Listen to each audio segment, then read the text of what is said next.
नमस्कार, मी Punjab duck 3x1 कापूस लावलेला आहे. सर्व शेतकऱ्यांना माझी विनंती, तुम्हाला ह्या गोष्टी कोणी सांगत नाही.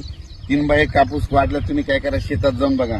शेतात गेल्याच्या नंतर तुम्ही काय करा, पायानं नुसतं तुम्ही काय करा, हे कापसाला असं करा, म्हणजे तण नसताना सुद्धा खुरपून घ्या.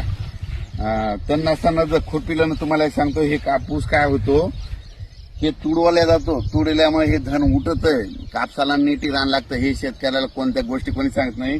म्हणून माझी सगळ्याला विनंती आहे, तण नसताना खुरपून घ्या. शेतकरी काय करतात, तण मोठं होण्याची वाट बघतात. तण जर मोठं झालं तर त्याला जे खत दिलेलं आहे तण खाऊन घेतं. म्हणून सर्वांना माझी विनंती आहे, तुम्ही काय करा, यावेळेस करून बघा. तुम्हाला बघायचं झालं तर तुम्ही काय करा, आज शेतात गेल्याच्या नंतर कापसाच्या शेतामध्ये तुम्ही नुसतं काय करा, पायानं असं करा, 2 दिवसानं ही लाईन एखादी सोडा, आणि तिथं काय करा, 2 दिवसांनी एखादी लाईन सोडून काय करा, बघा तुमचा कापूस कसा दिसतो. कारण की काय होतं, तण नसताना जर खुरपिलं ना,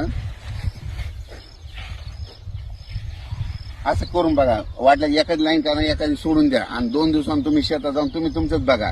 हे कापूस खत न देता एकदम उठतो.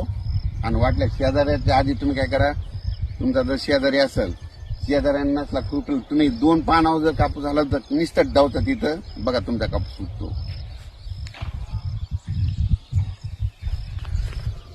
टॉप केलं का थांबलं?